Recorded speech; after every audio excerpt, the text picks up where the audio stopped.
Hey everyone. Don't forget to subscribe and share your thoughts in the comments. I'd love to know what you think about the characters and their choices. Enjoy the story. It was supposed to be just another weekend get-together. You know the kind, where you invite some friends over, let loose a little, have a few drinks, and enjoy each other's company. My husband, Jake, and I had been looking forward to this party for a while. We'd been so caught up in our work that we hadn't had much time for fun. I was excited to see our friends and get a chance to relax. Jake had been working nonstop lately, so when the party rolled around, I could tell he was exhausted. But he didn't want to cancel. Instead, he promised to be back in a few hours after handling something for work. I was okay with it. In fact, I welcomed the break. At least I wouldn't feel guilty about how much he'd been working. He'd said goodbye with a kiss and a quick promise to be back soon. "Don't have too much fun without me," he teased, and I smiled. I hadn't had too much fun in a long time, so I didn't think much of it. The music was playing, drinks were flowing, and the house had the kind of atmosphere that makes you forget about everything for a while. I was mingling, laughing, and trying to forget the fact that Jake and I hadn't really connected in weeks. We'd been living like roommates, passing each other in the hallways, sharing a bed at night, but it wasn't like it used to be. There was no spark, no passion. Everything was routine, predictable. I couldn't even remember the last time I felt excited to see him.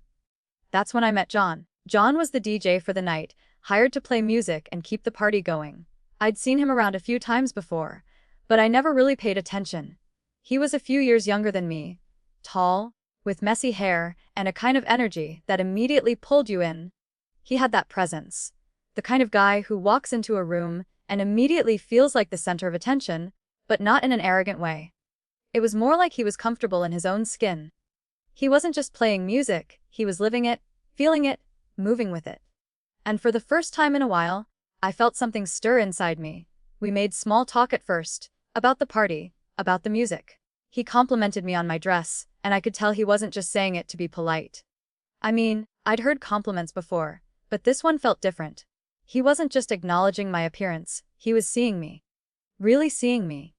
He noticed how I laughed, how I tilted my head when I listened, how I moved when I danced. He asked me questions about my life, my job, my dreams. It felt nice to be heard again. As the night wore on, the conversation between us became more personal. He shared stories about his life, how he'd always loved music, how he'd moved to the city to chase his dream of being a DJ. I could sense the raw passion in his voice, and I felt something inside me awaken. I wasn't sure if it was just the alcohol, or if it was the simple fact that someone was making me feel like I mattered. But I was enjoying it. Then, after a while, the conversation turned more flirtatious. At first, it was subtle, little comments, a playful touch on my arm. But with each passing minute, the tension between us grew. There was something electric in the air, and I could feel myself leaning into it, pulled by an invisible force I couldn't name. I'd always been a strong, independent woman, but in that moment, I felt vulnerable. And not in a bad way. Vulnerable, like I was on the edge of something new, something thrilling. "You're different from the others here," John said quietly, his voice low and inviting. "You're not like all these people who are just here to drink and forget. You're interesting." I didn't know how to respond, so I just smiled. "I'm just here to have fun," I said, though even as I said it, I wasn't sure if that was true. Fun, or was I here for something else? Something more exciting. John took a step closer to me, and I could feel the heat from his body. My heart skipped a beat, and suddenly, all the doubts I'd been carrying about my marriage, about Jake, seemed to disappear. In that moment, there was only John and me. He leaned in slightly, and I could smell the faint trace of his cologne. My breath caught in my throat. "You know," he whispered, his lips just inches from mine. "You're beautiful, Sarah. I can't stop thinking about you." I froze. His words, the way he was looking at me, it was intense. But for some reason, I didn't pull away. Instead, I felt something inside me stir, something I hadn't felt in years. I felt alive. It wasn't like I was planning to do anything. I wasn't even sure what I was feeling. Was it guilt? Excitement? Fear? But as he moved closer, his lips brushing lightly against my ear, I couldn't ignore the flutter in my chest. "Let's go upstairs," he said, his voice low, his hand now brushing my back in a way that made my skin tingle. I hesitated for a moment, the rational part of me screaming to stop. This was wrong. But then again, wasn't everything in my life starting to feel wrong? Wasn't I tired of the monotony? Didn't I deserve to feel desired again? I looked at him. He was smiling, and there was a mischievous glint in his eyes. I knew what he meant, and, in that moment, I knew what I was going to do. I had already made my choice. "We should go," I said quietly. And just like that, I followed him upstairs. We didn't say much as we made our way up the stairs, the music from downstairs now, a distant hum, in the background. The house felt quieter up here, more private. There was something about it, the way the soft lighting from the hallway illuminated John's face as he led me towards a bedroom. His hand was gently placed on the small of my back, guiding me, but it didn't feel like he was pushing me. It felt like I was walking willingly, following the pull of something I couldn't explain. Once inside the room, we both paused, standing just a few feet apart. The door clicked shut behind us, and for a moment, there was silence. I could hear my own breathing, a little faster than usual. It was like everything around me had gone into slow motion. The uncertainty, the confusion, the guilt. It all hung in the air. "You don't have to do this," John said, his voice low, though I could hear the challenge in it. He was giving me an out, but I already knew the truth. I could have walked away, I could have turned around and left. But I didn't. I didn't even want to. "I know," I whispered back, not sure whether I was talking about walking away or staying. The truth was, I wasn't sure what I was doing. My mind raced with thoughts of Jake, my husband, who was downstairs, probably making business calls, unaware of what was unfolding just a few feet away. But those thoughts were distant now. The excitement, the hunger for something more than the life I had with him, was taking over. John smiled at me, and then he reached for my hand. He didn't wait for me to make a decision, because I had already made it for both of us. His touch sent a wave of warmth through me, and I felt a rush of adrenaline. It wasn't just the physical attraction. It was the way he made me feel alive. He was interested in me, in who I was, in how I looked, in how I moved, in the small details that no one else seemed to notice anymore. I didn't realize how badly I needed this. How badly I needed someone to make me feel like I mattered. Until this moment. Before I could second-guess myself, he stepped closer, his fingers brushing my cheek. The soft touch made my skin tingle, and then his lips were on mine. The kiss was slow at first, tentative, as if we were both testing the waters. But soon, it deepened, and everything else faded. The world, my responsibilities, the guilt. All of it disappeared in that kiss. There was only him, and there was only me. I didn't know how we got to the bed. Maybe it happened in a few moments, maybe it was drawn out over a longer stretch of time. All I knew was that when I pulled away, breathless, and saw him looking at me with an intensity I hadn't seen in years, I felt something stir inside me. Something I thought I had lost. I could hear my heart pounding in my chest. I wanted to stop, I wanted to pull away, but the desire, the need, was stronger than anything else. He kissed me again, and this time, it was with more urgency. His hands were on me, pulling me closer, his lips moving down my neck as my breath quickened. I knew what was happening. I knew what this meant. But it felt like I couldn't stop, like something inside me was screaming for this. No, craving it. "Sarah," he murmured, his breath hot against my skin, and I froze for a second, hearing my name spoken so softly, so intimately. I looked into his eyes. There was no turning back now. "Are you sure?" he asked, his voice thick with desire. I could have said no. I could have pushed him away, walked out of the room, and gone back downstairs to Jake. But I didn't. I looked at him, and in that moment, I realized that this was what I needed.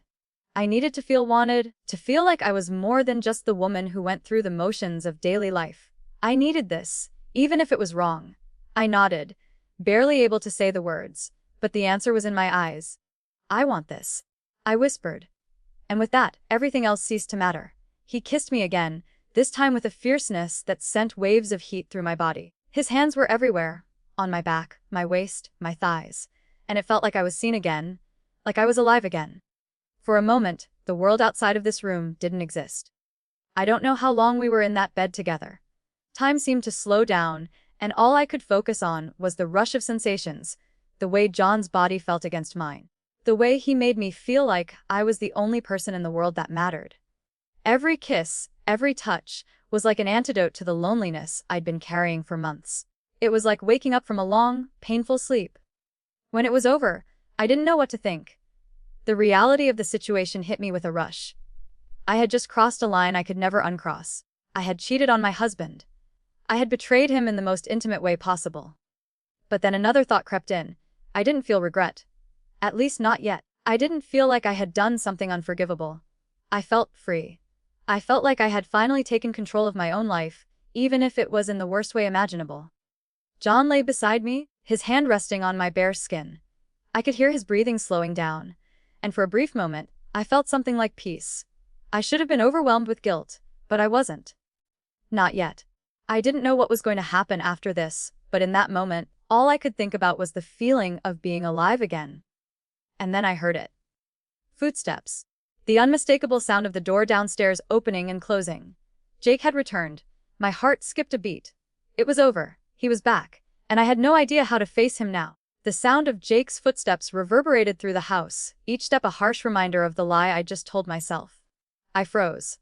John noticed it too, his head lifting from the pillow as we both heard the front door open, followed by the muffled sound of Jake's voice downstairs. I could feel the blood draining from my face, my heart pounding so loudly I was sure John could hear it. I sat up quickly, my body suddenly cold as I pulled the sheets up around me. My mind raced. What was I going to do? I glanced at John, who was lying beside me, his expression a mixture of confusion and concern. He was still catching his breath, unaware of the storm that was about to unfold. Shit! I muttered, more to myself than anyone else. My mind was scrambled. I wasn't prepared for this. Jake was back. He was going to know. He had to know. I couldn't just pretend like everything was fine. What's wrong? John asked, his voice still thick with the remnants of desire. He's home, I whispered. Jake. He's downstairs. John's face tightened, and for the first time, I saw a flicker of unease in his eyes. He sat up slowly, pulling the blanket over his waist. What do we do? I didn't know. I didn't have a plan. This was a mess, and it was my mess. I have to go downstairs, I said, standing up abruptly. My legs were shaky, my head spinning. I need to talk to him. To explain? John didn't say anything at first. He just watched me with wide eyes, like he was trying to read me, trying to figure out what I was thinking. Sarah, he said, standing up and walking towards me. Are you sure? You can't just go down there and act like nothing happened. I shook my head, feeling the weight of my decisions pressing down on me. I have to, I whispered, my voice breaking. He's my husband? I can't keep lying. John sighed, his face softening. I don't want to be part of this mess. You need to figure this out with him. I felt a pang of guilt at his words, but I couldn't stop. I had to face the music. I wasn't ready to confront Jake, but I had no choice. The reality of what I'd done was sinking in with every passing second, and the longer I stayed up here with John, the more I felt like I was betraying Jake all over again. I quickly grabbed my clothes from the floor, pulling them on with shaking hands. I felt so exposed, like everyone in the world could see the guilt that was written all over me. John didn't say anything as I dressed. He just stood there, watching me, his expression unreadable. I could tell he was uncomfortable, unsure of how to act now that the bubble of our secret had popped. I'll be downstairs, I said, trying to sound more confident than I felt. I'll tell him the truth. I'll explain. John nodded, but he didn't say anything. He just watched me walk towards the door. And for a second, I almost turned back, almost told him I couldn't do this, that I needed to stay up here and pretend like everything was fine. But I couldn't. I had to face the consequences. I had to stop running. As I reached the door, I turned back to look at John one last time. Thank you, I said quietly. For everything. He gave me a nod, and then I was out the door, heading down the stairs. The house felt completely different now. The laughter from before, the music, the warmth, all of it was gone. It felt cold and heavy, like the walls were closing in on me with every step I took. I reached the bottom of the stairs and saw Jake in the living room, still in his work clothes, his briefcase beside him. He looked up when he heard me, and for a moment, I could see the tiredness in his eyes. But there was something else too. Something that didn't sit right with me. Maybe it was his posture, or the way his lips were pressed together, but I could tell something was off. He didn't look happy to see me. Hey, I said, my voice a little shaky. You're back early. Jake didn't respond right away. He just looked at me for a few long moments, like he was trying to decide what to say. He was standing near the couch, his arms crossed over his chest, but his stance was stiff, like he was waiting for something. Waiting for me to say something. Is everything okay? I asked, trying to sound casual. But even as the words left my mouth, I knew they were a lie. Everything wasn't okay. Jake's eyes narrowed slightly. Where were you? He asked, his voice calm, but there was an edge to it now, something that told me he wasn't buying the act. I've been trying to reach you for the past half hour. I swallowed hard, panic creeping into my chest. I was just upstairs. With some of the guests. We were talking. Jake's gaze hardened. Talking? I could feel the tension building between us. My heart was racing, my palms sweating. I had to say something. I had to explain. Jake, I said, my voice breaking now, I need to talk to you about something. He didn't move, but he raised an eyebrow, waiting for me to continue. I could see the skepticism in his eyes. He wasn't convinced. Before I could say anything else, he glanced past me, towards the stairs, and then back at me. His lips parted, like he was going to ask something. But instead, he just shook his head. You really think I'm stupid? He asked softly, but the words were like a slap. Do you really think I wouldn't notice? I felt my breath catch in my throat.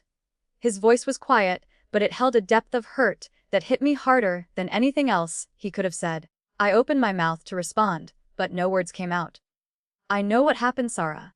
He continued, his voice now cold. I know you weren't just upstairs talking, and I know it wasn't just casual, whatever it was. I can see it in your eyes. My heart stopped. I hadn't even realized I'd been holding my breath until I felt it rush out of me. He knew. You're not fooling me, Jake said. So don't lie to me. Just tell me the truth. I closed my eyes, and the truth rushed in like a tidal wave. There was no hiding from it anymore. I'm sorry, Jake, I whispered. I've been so lost, and I made a terrible mistake. I cheated on you. The words tasted bitter in my mouth, but I had to say them. I couldn't pretend anymore. This was it. The point of no return. Jake's face was frozen, his eyes locked on mine, as though he couldn't quite process what I'd just said. The weight of the words hung between us, a suffocating silence filling the room. I felt my stomach twist painfully as the reality of what I had done hit me. I thought I'd feel relieved to confess, to get it out, but instead, all I felt was a crushing guilt and a deep, unsettling fear. The air in the room was thick with tension, and every second felt like an eternity. Jake didn't speak at first. He just stared at me, his jaw clenched, his hands balled into fists at his sides. His chest rose and fell with each slow breath, and I could see the muscles in his neck tightening. I had never seen him like this before. So still, so calm, but his eyes were burning with something that I couldn't quite name. For a moment, I thought he was going to say something. But then, instead of speaking, he just shook his head slowly, almost as if he couldn't believe what he was hearing. I knew I'd shattered something between us, but I hadn't expected this complete, utter stillness. You cheated on me? Jake said finally, his voice low but steady, as if he was struggling to accept it, as if it didn't even make sense. You really went and did that. The disbelief in his voice cut through me like a knife. I wanted to explain, to justify myself, but I couldn't. There was no excuse for what I had done, no way to make it right. So I just stood there, my hands trembling at my sides, waiting for him to say more, for him to scream, to yell, to get angry. But he didn't. Instead, he took a few steps back, his face a mixture of pain and resignation. How long, Sarah? How long has this been going on? His words were quieter now, the anger replaced by something worse. Hurt. The kind of hurt that you can't hide. I opened my mouth to answer, but I didn't know what to say. How long? How long had I been dissatisfied? How long had I been pushing Jake away, convincing myself that everything was fine when it wasn't? The truth was, I hadn't even realized how deep my unhappiness ran until I met John, until he made me feel seen again. I'm so sorry, I whispered, my voice breaking. It wasn't supposed to happen. I never wanted to hurt you. Jake looked at me, his eyes narrowing, but not in anger. It was something else. And yet here we are, Sarah, I don't understand. You and we've been together for years. We built this life together, and now you're telling me it all meant nothing. He shook his head again, his voice barely above a whisper. All that time we spent, and you went and threw it all away. His words hit me harder than I had expected. I never thought of it that way. It wasn't like I hadn't cared about our life together, about him. But in that moment, I realized how much I had neglected everything that had once mattered to me. I'd been so consumed by my own feelings of emptiness that I had forgotten what we had built. I never stopped loving you, Jake, I said, my voice barely audible now. I lost myself. I didn't know how to talk to you anymore. We got caught up in our own worlds, and I felt invisible. I didn't know how to fix it, and when John made me feel like I mattered, I paused, trying to collect myself, but the tears started to fall. I let myself get caught up in it, and now I see how stupid and selfish that was. Jake didn't move, didn't say anything for a long time. His silence felt like a punishment, like he was processing everything, trying to understand how everything had gone wrong. It was painful to watch him like this, to see the man I'd shared so much with reduced to this shell of confusion and hurt. Finally, he spoke, but his voice was quieter now, almost too calm. I don't know what to do with this. Sarah, I don't know if I can even look at you the same way again. He paused, and my heart broke at the finality in his tone. I don't know if I can forgive you. I felt the words like a weight on my chest, like I was suffocating. I had broken something that might never be fixed. And no matter how sorry I was, no matter how much I wished I could take it back, the damage was done. I know you probably hate me right now, I said softly, my voice trembling. But I want you to know that I'm sorry. I don't expect you to forgive me. I don't even know if I'd forgive myself. I wish I hadn't done it. I wish I could take it all back. Jake's eyes softened for a moment, but the pain didn't leave them. You can't take it back, he said, and there was an edge of sadness to his voice now. You can't undo what's been done, Sarah, and I don't know if I can ever forget this. The words hung in the air, and I felt a coldness between us that I couldn't bridge. Everything that we had, our history, our love, our connection, felt so distant in that moment, so fragile, like it could shatter at any second. I'm sorry? I repeated again, almost in a whisper, because I didn't know what else to say. I could beg for his forgiveness, but I knew it wouldn't make a difference. This wasn't something that could be fixed with apologies. Jake took a deep breath, running a hand through his hair, and for a moment, I thought he was going to walk out. But instead, he stood still, like he was trying to make sense of everything. Finally, he spoke again, his voice more measured this time. I don't know what's next for us, he said, his eyes looking past me, as if seeing something else entirely. I don't know if I can keep doing this with you, Sarah. I don't know if I can keep living like this, with this hanging over us. I nodded, the weight of his words crushing me. I understand, I whispered. I understand if you can't. I don't blame you. There was a long silence between us. I could feel the space growing wider with every passing second. It was like we were standing on opposite ends of an endless chasm, with no way to reach each other anymore. Jake exhaled sharply, glancing at me one last time.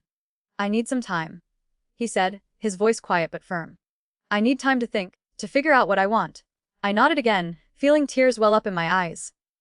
I'll give you all the time you need, I whispered. I love you, Jake, and I'm so sorry. He didn't respond to that. Instead, he just turned and walked out of the living room, leaving me standing there, my heart breaking with every step he took away from me. And just like that, everything had changed. The life we built, the trust we shared, it was all gone. And I didn't know how to fix it. I didn't know if it could be fixed. As I stood there, staring at the empty space where Jake had been just moments before, I realized something. No matter how much I regretted what I'd done, no matter how much I wished I could take it all back, the consequences were already here, and there was no escaping them.